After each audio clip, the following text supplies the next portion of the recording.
Hi everyone. Happy Tuesday again. Book review time. And every once in a while I get just an itch to scratch about the Puritans. Puritan history, early American, I guess before it was really America. But the influences that were dealt on America by the Puritans. And I picked this up at a Borders book sale. That should tell you how long ago this was. I think Borders went out of business in 2011, and I only read this a few months ago. This is David H. Hall's a reforming people, Puritanism and the transformation of public life.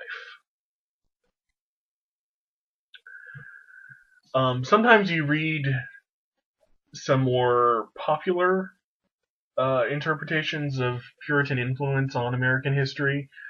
This is actually, despite it being short, about 200 pages or so, it's actually pretty, not scholarly, but it's not a popular history either. So for those of you who want a nice middle ground, something more rigorous than what you would usually find in a history section, but not mind-numbingly exhaustive, this is a really good something to look into. The Puritans are always on the receiving end of a lot of historical maltreatment, I think, that either wants to morally lionize them or wants to berate them for being the small-minded, petty, well, I guess Puritans that they are.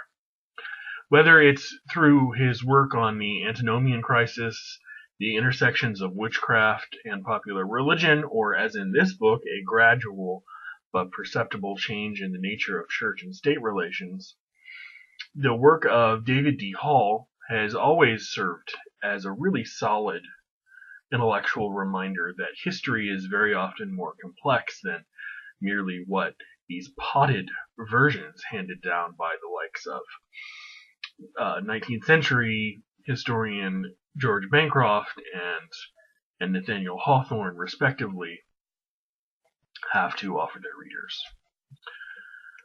So in a deeply textual analysis of concepts like godly rule, consent, equity, and participation, Hall illustrates how the late Jacobean dialectical understanding of both the Anglican Church and the civic commonwealth was transformed.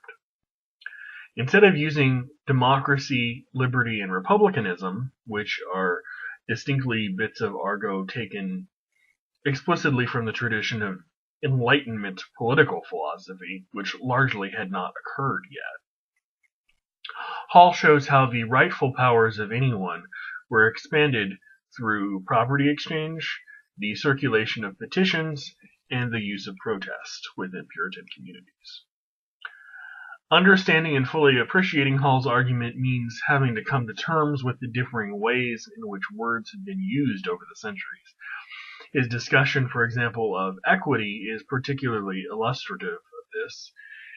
Rough synonyms for equity were impartiality, fairness, and justice, but the idea of applying it in the same way to everyone, which would be our conception of true equality or equity, was far removed from the Puritan mind because people were simply not equal. Which again is not to argue that some were necessarily inferior to others. Taken in sum, Hall's arguments examine how church governance and membership, land distribution and taxation, and other civic practices, alongside the reformation of English legal codes, were all used to create not only a godly society, but also to instantiate the ideas of harmony and equity in Puritan relationships and governance. While it might take some convincing to equate the ideas of equity and liberty with the common knowledge that has been handed down about Puritans for generations, Hall believes that Puritans really were driven by social reform, and hence the title of the book. Their migration to the New World removed them from the entrenched institutions and the suffocating power of the elite that was lorded over their heads, and really opened up new vistas and possibilities once they came to the New World. The changes charted in this book are far from extreme, and it's to Hall's credit that he never really gets hyperbolic or aggressive with his statements. And he never tries to rewrite John Winthrop, say, as a prototypical James Madison or James Monroe or John Locke or something. And while the book isn't directed at scholars, there is a sense that one could more easily appreciate it if they were at least, like I hinted at the top of the review, familiar in passing with the work of scholars who've done similar work in the past, especially the estimable Perry Miller. My experience with Perry Miller's Errand into the Wilderness was especially helpful when trying to distill the big takeaways from this book. Errand into the Wilderness, by the way, is a book I've also reviewed on this channel and on Goodreads. So I think another book I almost certainly gave 5 stars to. So if you're interested in 17th century American history, definitely look into that book as well. A canon of early American intellectual history. Notwithstanding Hall's last chapter, in which he tries to draw lessons from the 17th century and compare them to those in the 21st with really no sense of historical irony, this book is a sturdy addition to the dialogue of transatlantic ideas that, with each passing generation, help us discover what it meant to be a Puritan in the past, as well as the values and norms that are tied up with the loaded idea of what it means to be American today.